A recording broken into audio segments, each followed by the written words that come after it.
Hello, this is Douglas Robinson with Trebuchet Software, and we have finally gone and updated our Blueprint Merge application to allow you to use it in the web browser.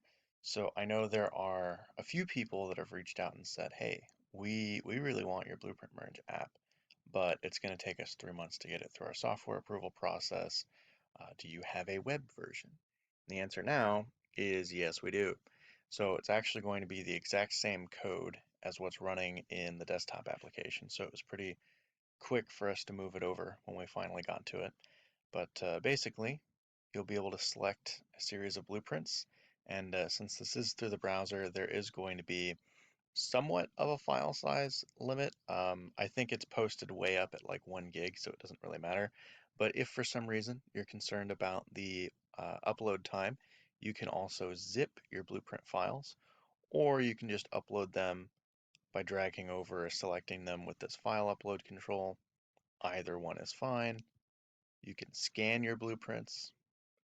It'll take a couple seconds for it to scan through, and then you'll have a list box where you'll see the names of those blueprints, and you can move them up, you can move them down, rearrange them, things like that. You can drop certain items from the list if you added them by mistake. And so we can click Merge Blueprints, and we'll get back a blueprint containing each of our different files. And you'll notice, so the file that I get spat back to me is actually 3.1 megabytes, and each of the ones that I submitted were 3.1 megabytes. In this case, that's because I made the exact same changes to each. So on each one of these, I made, if I could open up my administrator tool, a form change where on one, I marked off, hey, this is number one, this is number two, this is number three, and I think a field change on top of that so I could see which one of these ended up overwriting it at the end of it, because what these will do when you're merging blueprints together, it's going to look and match up the same definitions across each of these blueprints. And the last one that's found at the end of the list for any given definition is going to be the one that's saved at the end. So it's important the order of this. You want the older ones up at the top and the newest blueprints that would contain any set of definitions towards the end of the list, because it's going to step through them from top to bottom. And so you'll notice if I open up my blueprints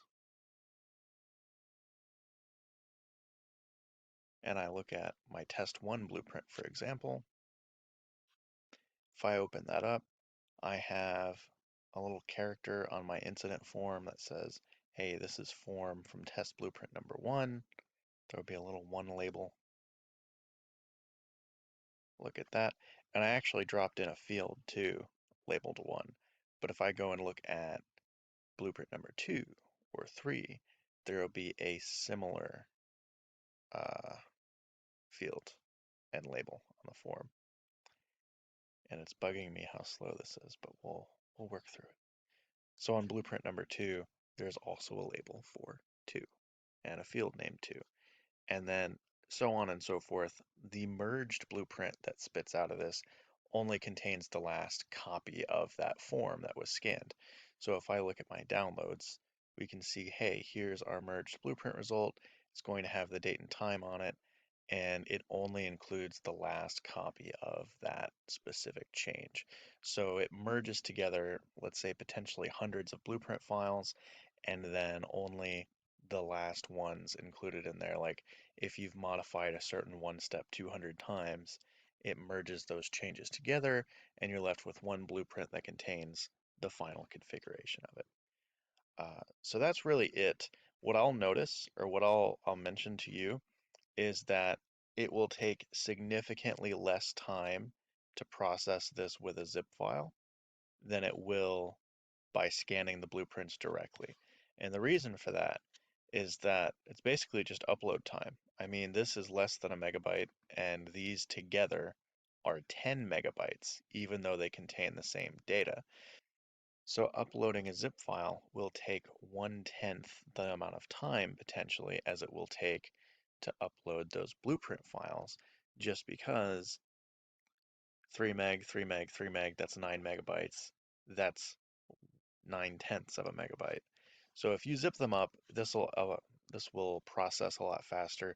You can even just highlight the ones that you want while you're on the file dialog and say, send these to a compressed folder, and you'll have it there. But that's all for now. This is actually going to be free on our website for a limited period of time.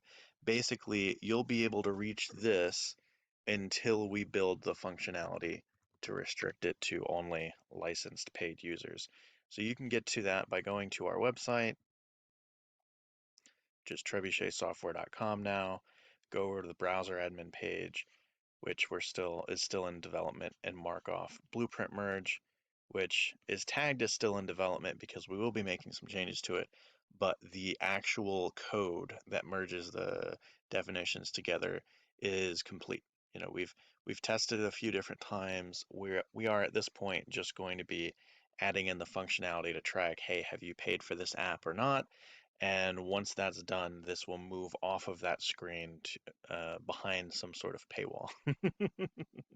But if you'd like to beta test it, or if you'd like to just try it out for free, I guess you could say this is going to be a bit of a free trial period for the browser app, because we haven't built out the licensing for it yet. But yeah, if you run into any issues with it, you can find my email, or you can actually just contact me directly from the main page on our website. You can enter in details like this. If you just want to leave a message with no return address, you can do that. This is the only required field. But if you want us to respond back to you, you have to leave an email. Otherwise, we won't know what your email is. That's about it. Thanks for watching. Feel free to like, subscribe, yada, yada, yada.